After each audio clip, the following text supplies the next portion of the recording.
Labbaik Allah, I am present Allah. Labbaik Allah, I am present. সুপ্রিয় দর্শক শ্রোতা ভাই বোন, আপনারা যেখান থেকে আমাদেরকে দেখছেন, আপনাদের সকলকে সাদর আমন্ত্রণ জানাচ্ছি মসজিদুল হারাম মক্কাতুল মুকাররমা থেকে। লাব্বাইক আল্লাহুম্মা লাব্বাইক, লাব্বাইক লা শারীকা লাক লাব্বাইক, ইন্নাল হামদা ওয়ান নি'মাতা লাকা ওয়াল মুলক লা শারীকা লাক। আলহামদুলিল্লাহ, এই বছরে আমরা সবাই ইতোমধ্যে জেনেছি যে আরাফার দিনটি জুমার দিন হতে যাচ্ছে। জুমার দিন আরাফার দিন হওয়ার কারণে এর বিশেষ কোনো ফজিলত আছে কি না এ বিষয়ে একাধিক বর্ণনা পাওয়া যায়। কোনো কোনো বর্ণনা থেকে জানা যায় যে 70 বছর বা 70 বার হজের সমান সওয়াব পাওয়া যায় যদি আরাফার দিন জুমার দিন হয়। আবার কোনো কোনো বর্ণনাতে 72টি হজের কথা বলা আছে। আবার কোরআনে কারিমে আল্লাহ তাআলা হজ্জে আকবার বলতে একটি হজের কথা বলেছেন, যে বিষয়ে সূরা তাওবাতে আল্লাহ রাব্বুল আলামিন বলেছেন, আউযু বিল্লাহি মিনাশ শাইতানির রাজীম, ওয়া আযানু মিনাল্লাহি ওয়া রাসূলিহি ইয়াওমাল হজ্জিল আকবার ইলা আখিরিল আয়া। আল্লাহ এবং তার রাসূল সাল্লাল্লাহু আলাইহি ওয়াসাল্লামের তরফ থেকে হজ্জে আকবার এই মুশরিকদের প্রতি আল্লাহ তাআলার তরফ থেকে ঘোষণার বিবরণ উঠে এসেছে আয়াতে। তো এই যে হজ্জে আকবার বা আকবরী হজ আমরা বলছি, এটা কাকে বলে আসলে? আকবরী হজ বলতে আসলে কি? এখানে বিশেষ করে সৌদি আরব প্রবাসী যারা আছেন, বাংলাদেশি ভাইরা আছেন, ইন্ডিয়ান পাকিস্তানি ভাইরা আছেন, এখানকার প্রবাসী ভাইদের মধ্যে এবং আরও অনেক সাধারণ মানুষের মধ্যে প্রচলিত আছে যে যদি আরাফাতের দিনটা জুমাবার হয় তাহলে সেটা আকবরী হজ হয়। আবার সেই সাথে এও জনশ্রুতি আছে যে এখানে জুমার দিন যদি আরাফাতের দিন হয় তাহলে সৌদি গভর্নমেন্টকে, হাজি সাহেবদেরকে অনেক উপহার উপঢৌকন দিতে হয়, সেই কারণে তারা চায় না যে জুমার দিনটা আরাফাতের দিন হোক। তো এরকম অনেক কথা জনশ্রুতি আছে। আসলে বাস্তবতাটা কি? জুমার দিন আরাফাতের দিন হওয়ার কি বিশেষ কোনো ফজিলত মোটেই নাই? আর যদি থাকে তাহলে তার পরিমাণ কতটুকু? আমরা যারা পৃথিবীর বিভিন্ন প্রান্তে অবস্থান করছি, যারা নিজেরা হজ করতে আসেনি এবছর, তাদের জন্য আলহামদুলিল্লাহ হজ্জে আকবরটা কি? আল্লাহ রাব্বুল আলামিন কোরআন হাকিমে সূরা তাওবার মধ্যে যে বলেছেন, ওয়া আযানু মিনাল্লাহি ওয়া রাসূলিহি ইয়াওমাল হজ্জিল আকবর, এখানে হজ্জে আকবর বলতে কি বোঝানো হয়েছে? যে আরাফাতের দিনটা জুমার দিন হলে সেটাই কি হজ্জে আকবর হবে কিনা? তো এই বিষয়ে আমরা নবী করিম সাল্লাল্লাহু আলাইহি সাল্লামের যে হাদিস, সেটা খুললে আমরা দেখি যে মূলত জুমার দিন হজ হলে সেটাকে আকবরী হজ বলা হয় না। যে কোনো হজের দিনটা অর্থাৎ আরাফাতের দিনটাকেই হজ্জে আকবর বলা হয়। অর্থাৎ আপনি ওমরা যেটা আছে, এই ওমরাও মানে এক প্রকারের হজ, যদিও সেটাকে হজ বলা যায় না ওই অর্থে, সাধারণ অর্থে। তো আরাফাতের দিনটাকে মূলত ইয়াউমুল হজ্জিল আকবর বলা হয়েছে, অর্থাৎ বড় হজের দিন, মানে হজের মূল দিনটাই সেটা। এই জন্য হজ্জে আকবর মূলত আরাফাত দিনটাই হজ্জে আকবর। তার মানে হজ্জে আকবর প্রতি বছরই আসে, সেই দিনটা জুমার দিন হোক বা অন্য কোনো দিন হোক, সেটাকে হজ্জে আকবরই বলা হবে। তাহলে জুমার দিন হওয়ার কি কোনো বিশেষ বৈশিষ্ট্য নয়? বিশেষ করে যে বর্ণনা আছে 70 বা 72টি হজের সমান, তার কি হবে? তো সেই বর্ণনাগুলো সম্পর্কে মুহাক্কিক উলামা একরামের যে তাহকিক, তার যে ইসলাম কিউএতে এই সম্পর্কে যে তাহকিক তিনি পেশ করেছেন, সেই তাহকিকের আলোকে বোঝা যায় যে আসলে এরকম কোনো বর্ণনাই বিশুদ্ধতার মানদণ্ডে উত্তীর্ণ নয়। বরং হজ্জে আকবর যেটাকে বলা হচ্ছে সেটা তো আপনার সাধারণ অর্থে যে কোনো ইয়মে আরাফা বা আরাফাতের দিনটাই হজ্জে আকবর, শুক্রবার সাথে কোনো সম্পর্ক নেই। আর যদি শুক্রবার হজ হয়ও তো এর সাথে 70 বা 72 হজের সওয়াব পাওয়ার কোনো সম্পর্ক নেই। নবী করিম সাল্লাল্লাহু আলাইহি সাল্লাম থেকে এরকম কোনো বর্ণনা পাওয়া যায় না। একটি বর্ণনা পাওয়া যায় লা আসলালাহ, এর কোনো ভিত্তি পাওয়া যায় না। অন্য একটা বর্ণনা পাওয়া যায় দাঈফ জিদ্দান, এটা কোনো সাহাবেত না আনি রাসূলুল্লাহ সাল্লাল্লাহু আলাইহি সাল্লাম। অতএব আরাফাতের দিনটা জুমাবার হলে 70 হজ বা 72 হজের সওয়াব হবে, এটি একেবারেই বলা যেতে পারে ভিত্তিহীন, এর কোনো গ্রহণযোগ্যতা নেই। তবে হ্যাঁ, জুমার দিনটি, আরাফাতের দিনটি জুমার দিন হওয়ার কারণে 3টি বিশেষ ফজিলত আছে, মর্যাদা আছে। এক নম্বর হলো যে ইয়ামুল জুমআহ, এটা দোয়া কবুলের দিন। জুমার দিনে একটা বিশেষ সময় দোয়া কবুল হয়। আবার আরাফাতের ময়দানটা দোয়া কবুলের জায়গা। আবার রাসূল করিম সাল্লাল্লাহু আলাইহি ওয়াসাল্লাম তিনি যে হজ করেছেন বিদায় হজে, সেটা ছিল ইয়মে আরাফার দিনটা ছিল জুমার দিনটা। অর্থাৎ এখানে ট্রিপল ফজিলত আমরা একসাথে পাচ্ছি। নবী করিম সাল্লাল্লাহু আলাইহি সাল্লামের যে হজ ছিল সেই হজের দিনটি জুমাবার ছিল, আরাফাতের দিনটা জুমাবার ছিল, তিনি যে বিদায় হজের ভাষণ দিয়েছেন সেদিন জুমাবার ছিল। তো নবী সাল্লাল্লাহু আলাইহি সাল্লামের সেই আরাফাতের দিনের আপনার বারটা কাকতালীয়ভাবে সেটার সাথে আমাদের হজ এবছর মিলে যাচ্ছে। এটি একটি বলা যেতে পারে এটি একটি সৌভাগ্যের ব্যাপার। আরেকটি বিষয় হলো যে জুমার এই দিনটাতে দোয়া কবুল হয়, আবার আরাফাতের দিন দোয়া কবুল হয়, জুমার দিন আসরের পরে দোয়া কবুল হয়, মানে দোয়া কবুলের এতগুলো উপলক্ষ একসাথে হচ্ছে, এটা স্মরণকালের মানে বিরল ঘটনা বলা যেতে পারে।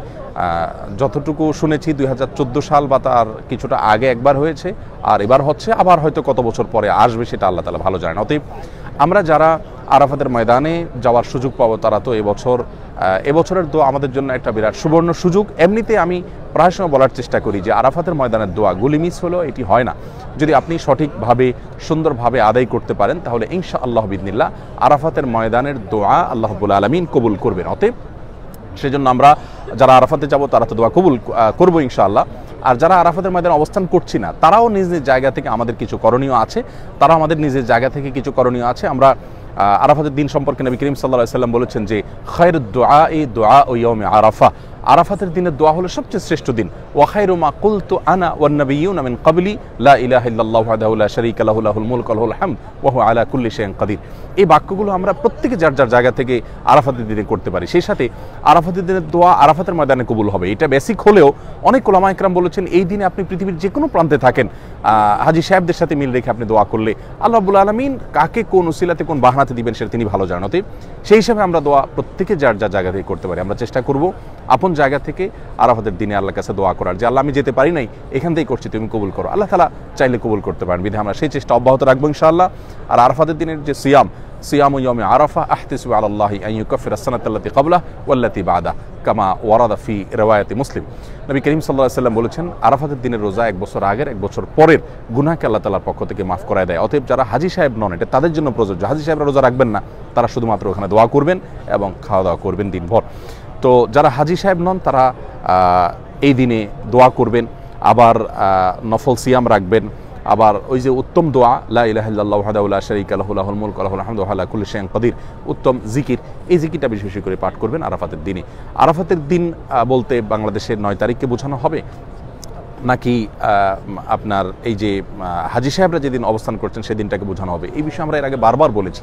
সে বিতর্কে না গিয়ে আমরা আরাফাতের দিনে জুমাবার হওয়ার কারণে এই যে ট্রিপল ফজিলতের সুযোগ পাচ্ছি, নবী সাল্লাল্লাহু আলাইহি ওয়াসাল্লামের সাথে এই দিনটা, তার হজের সাথে এই হজের দিনটা মিলে যাচ্ছে, আবার জুমার দিন দোয়া কবুলের উপলক্ষ, আবার আরাফাতের দিন। আমরা পৃথিবীর যে প্রান্তে থাকি কেউ যেন এই দিনটাতে দোয়া কোনোভাবে আমরা মিস করব না। আল্লাহ তাআলা আমাদের সবাইকে সেই তৌফিক দান করুন, আমরা যেন পরিপূর্ণভাবে এর হক আদায় করতে পারি। এবং জিলহজের প্রথম দশক চলছে, আসুন আমরা তাকবীর পড়ি, আল্লাহু আকবার কাবীরা ওয়ালহামদুলিল্লাহি কাসীরা ওয়া সুবহানাল্লাহি ওয়া বিহামদিহি বুকরাতাম ওয়া আসীলা ওয়া সাল্লাল্লাহু আলা নবিয়িনা মুহাম্মদ ওয়া আলা আলিহি ওয়া আসহাবিহি আজমাইন। আল্লাহু আকবার লা ইলাহা ইল্লাল্লাহ আল্লাহু আকবার ওয়ালিল্লাহিল হামদ। এই তাকবীর আমরা খুব বেশি বেশি করে পড়তে থাকি, বেশি বেশি করে, বাসা বাড়িতে, রাস্তা ঘাটে, বাজারে, যেখানে যাই অধিক পরিমাণে তাকবীর। ফাকসিরু ফিহিন্না মিনাত তাকবীরি ওয়াত তাহলিল ওয়াত তাহমিদ। নবী আলাইহিস সালাম বলেছেন এই দিনগুলোতে বেশি বেশি তাকবীর, তাহলিল, তাহমিদ পাঠ করা, আল্লাহর জিকির করা। ইবাদতের দ্বিতীয় বৃহত্তম মৌসুম, রমজানের পর সবচেয়ে বড় মৌসুম ইবাদতের। অতএব এই মৌসুমের প্রতিটি সেকেন্ডকে, প্রতিটি মুহূর্তকে আমরা কাজে লাগাবার চেষ্টা করি। আলহামদুলিল্লাহ, আল্লাহ তাআলা আমাদের সবাইকে সেই তৌফিক দান করুন। আমরা আরাফাতের ময়দান থেকে আসুন্নাহ ফাউন্ডেশনের হিতাকাঙ্ক্ষী, আসুন্নাহ ফাউন্ডেশনের ডোনার মেম্বার, লাইফ মেম্বার, স্বেচ্ছাসেবক এবং যতভাবে আমাদের সাথে সম্পৃক্ত আছেন সকলের জন্য আমি এখানকার ওমরাতে, হজে, সকল দোয়াতে আমি শামিল করি। আল্লাহ ফাউন্ডেশনের পরিবারের সবাইকে তুমি মাফ করে দাও, সবার উপর তুমি সন্তুষ্ট হও, সবার দুনিয়া আখিরাতের কল্যাণ দান করো।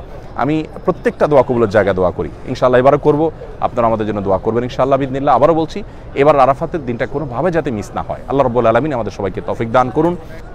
আর শেষে একটা ঘোষণা দিই আপনাদেরকে, আসুন্নাহ ফাউন্ডেশন এবছর কোরবানির গোশত সংগ্রহ এবং সেটিকে মফস্বলে বা গ্রাম এলাকায় গরিব মানুষদের জন্য বিতরণের প্রকল্প হাতে নিয়েছে। আপনারা প্রত্যেকে এই প্রকল্পে অংশগ্রহণ করতে পারেন, বিশেষ করে ঢাকার মানুষরা যারা ন্যূনতম 15 কেজি দিবেন তাদেরকে আমরা তো অনুরোধ করবো ফাউন্ডেশনের আফতাবনগর অফিসে পৌঁছে দেওয়ার জন্য, যেহেতু আমাদের লোকবল খুব বেশি নাই। আর যাদের পৌঁছানোর ব্যবস্থা নাই তাদেরটা আমরা কালেকশন করে নেব ইনশাআল্লাহ। আমাদের পেজে একটি পোস্ট গিয়েছে, আরেকটি পোস্ট যাবে আজকে রাতে বা কালকে ইনশাআল্লাহ। সেই পোস্টে গুগল লিঙ্ক অনুসরণ করে বা ফোন নম্বরে কল করে আপনি কতটুকু গোশত দিতে চাচ্ছেন ঠিকানাকে আপনি জানালে আমরা ইনশাআল্লাহ গোশতগুলো কালেকশন করে নিব এবং সেই গোশতগুলো প্রত্যন্ত অঞ্চলে মানুষের কাছে আমরা পৌঁছায় দিব। ঢাকা শহরে প্রচুর পরিমাণে কোরবানি হয় এবং সে কোরবানির গোশত গরিব মানুষ অনেক সময় বিক্রি করে দিতে বাধ্য হয়, এত বেশি পরিমাণে হয়। তো সেই গোশতগুলো যাতে আপনার সেই গোশতগুলো যাতে গরিব যারা মফস্বলে আছেন, এতে কোরবানি হয় না, সেখানে পৌঁছানো যায়, সেজন্য আমরা ফ্রোজেন গাড়ির ব্যবস্থা করছি। ইনশাআল্লাহ আপনাদের ভালোবাসাগুলোকে প্যাকেট করে আমরা গ্রামের মানুষের কাছে পৌঁছে দিব। ঈদের দিন আমাদের ফাউন্ডেশন খোলা থাকবে, কোনো স্টাফ ছুটি নিচ্ছেন না, সবাই কাজ করবে। উদ্দেশ্য যে আপনাদের একটু কোরবানিগ্রস্ত যাতে একটা পরিবারের মুখে হাসি ফোটাতে পারে। আর জিলহজের প্রথম দশকের গুরুত্বপূর্ণ দিনগুলো চলে যাচ্ছে, আসুন দিন এবং রাত প্রত্যেকটা মুহূর্তের কদর করার চেষ্টা করি। আল্লাহ তাআলা কোরআন কারীমে শপথ করেছেন, ওয়াল ফাজরি ওয়া লায়ালিন আশর, ফজরের শপথ, সকালের শপথ এবং 10টি রাতের শপথ। এই 10টি রাত বলতে জিলহজের প্রথম 10 রাতকে বোঝানো হয়েছে। ওয়াশফাই ওয়াল ওয়াতর, রমজানের শেষ দশকে বেজর রাতের বিশেষ ফজিলত আছে, আর এখানে আল্লাহ তাআলা জোর বেজর সবগুলো শপথ করেছেন। ওয়াশফাই ওয়াল ওয়াতর, জিলহজের প্রথম দশক, আশারে জিল হাজ্জা। এই দিনগুলোতে আমরা তাকবীর, তাহলিল, তাহমিদ, সাধারণ ইবাদত বন্দেগী, দান সাদাকা, কোরআন তেলাওয়াত, তারপরে ইস্তেগফার, তারপরে গুনাহ থেকে বেঁচে থাকা, এই বিষয়গুলোতে খুব বিশেষভাবে আমরা যত্নশীল হই। আল্লাহ তাআলা আমাদের সবাইকে সেই তৌফিক দান করুন। ঈদের আগ মুহূর্তে আমরা অনেক ব্যস্ত হয়ে পড়ি, কিন্তু আসুন প্লিজ আমাদের অন্য সমস্ত ব্যস্ততাকে সংকুচিত করে, আমরা অন্য সমস্ত ব্যস্ততাকে কমিয়ে এনে এবার আরাফাতের দিনটাতে খাসভাবে আল্লাহ তাআলার কাছে দোয়াতে মশগুল হই এবং দোয়া কবুলের যে শর্তগুলো আছে সেগুলো পূরণ করি। আল্লাহর কাছে হেদায়েতের দোয়া চাই এবং গোটা বিশ্ব আপনার ইউক্রেন রাশিয়া যুদ্ধের কারণে বলেন, নানা কারণে বলেন, যে বিপর্যয়ের মুখোমুখি, আল্লাহ তাআলা যেন আমাদের প্রিয় দেশকে হেফাজতে রাখেন, মুসলিম ভূখণ্ডগুলোকে হেফাজত করেন, গোটা বিশ্বের মানুষকে হেফাজতে রাখেন। সেজন্য আমরা সবাই আল্লাহর কাছে দোয়া করব, সবাই যার যার জায়গা থেকে চেষ্টা করবো ইনশাআল্লাহ বিইذনিল্লাহ। আমাদের দোয়ায় যেন আমাদের নিজেদেরকে, নিজেদের পরিবারকে এবং আপনাদের প্রিয় আসুন্নাহ ফাউন্ডেশনকে এবং আমাদের প্রিয় স্বদেশকে যেন আমরা সবাই শামিল রাখি। আল্লাহ তাআলা আমাদের সবাইকে যে বিপদ বা যে শঙ্কা, যে দুর্ভিক্ষ, যে অভাব, যে অনটন, যেটার আশঙ্কা করা হচ্ছে, দেশে প্রচুর লোডশেডিং হচ্ছে, লোডশেডিংয়ের কারণও ব্যাখ্যা করা হয়েছে সরকারের তরফ থেকে। তো এগুলো সবগুলোই আমাদের আল্লাহ তাআলার কাছে দোয়ার মাধ্যমে এই সব বিপদ থেকে মানে রক্ষার জন্য আমাদের সবার চেষ্টা করা উচিত, যেন বড় কোনো বিপর্যয় আমাদের দেশের উপর নেমে না আসে, যেটার ইতিমধ্যে নানা রকমের আলামত ইতিমধ্যে বোঝা যাচ্ছে, সেটা যেন না হয়। আমরা সেই চেষ্টা করবো ইনশাআল্লাহ। আল্লাহ তাআলা আমাদেরকে সেই তৌফিক দান করুন। আপনাদের সকলের জন্য আমাদের দিলের গভীর থেকে দোয়া রইল। আমরা এই মুহূর্তে দোয়া করছি, আল্লাহ আমরা কাবাকে সামনে রেখে আমরা কাবার ছাদে আমরা অবস্থান করছি এবং দোয়া কবুলের এই সময়টাতে আল্লাহ যারা দোয়া চেয়েছেন কমেন্টে, প্রত্যেকের দোয়াকে আপনি কবুল করে নিন। কত মানুষ বিপদগ্রস্ত আছেন, কত মানুষ বিপর্যস্ত আছেন, কত মানুষ পেরেশানিতে আছেন, কত মানুষ ঋণগ্রস্ত আছেন, কত মানুষ হয়তো রুগ্ন আছেন, অসুস্থ আছেন। আমরা সবার জন্য দোয়া চাইব। আমার বাবাকে নিয়ে আমি একটু পেরেশানিতে আছি, দুরারোগ্য ব্যাধিতে তিনি আক্রান্ত হয়েছেন, যে ব্যাধি ভয়ঙ্কর ব্যাধি, সেই ব্যাধিতে আক্রান্ত হয়েছেন। আমরা পরিবারের সদস্যরা সবাই খুব দুশ্চিন্তে আছি, আপনাদের কাছে দোয়া চাই।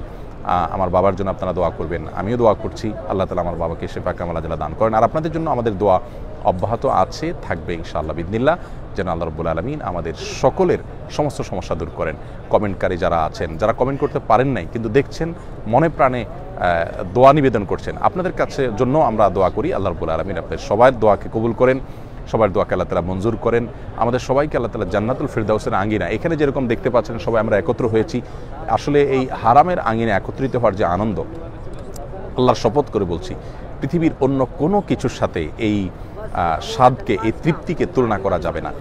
পৃথিবীর বহু স্বাদ আস্বাদন করার সুযোগ আমাদের হয়েছে আলহামদুলিল্লাহ, কিন্তু এই কাবার আঙ্গিনায় হাজিরা দেওয়ার যে স্বাদ, এখানে সেজদা দেওয়ার যে স্বাদ, এখানে দোয়া করার যে স্বাদ, এখানে ইবাদতের যে স্বাদ, সেটা আসলে বর্ণনা করে বোঝানো কঠিন। আমি দোয়া করি আল্লাহ তাআলা আমাদেরকে যারা দেখছেন আমাদের সকলকে এখানে আসার তৌফিক দান করুন। জাযাকুমুল্লাহ খাইর। আযানের জবাব দেই আমরা। আল্লাহু আকবার, আল্লাহু আকবার।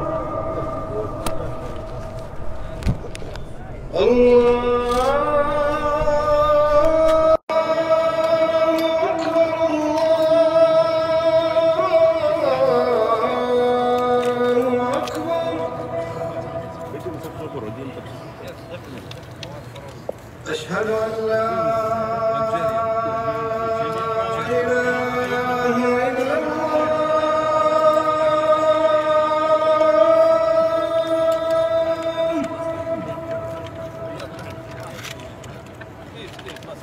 أشهد أن لا إله إلا الله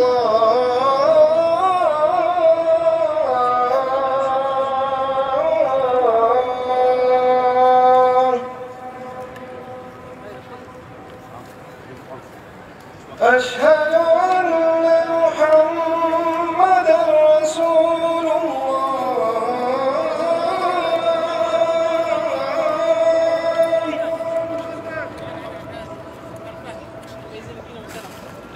أشهد أن محمدا رسول الله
Rose TV 24. Enjoy by listening to the Holy Quran.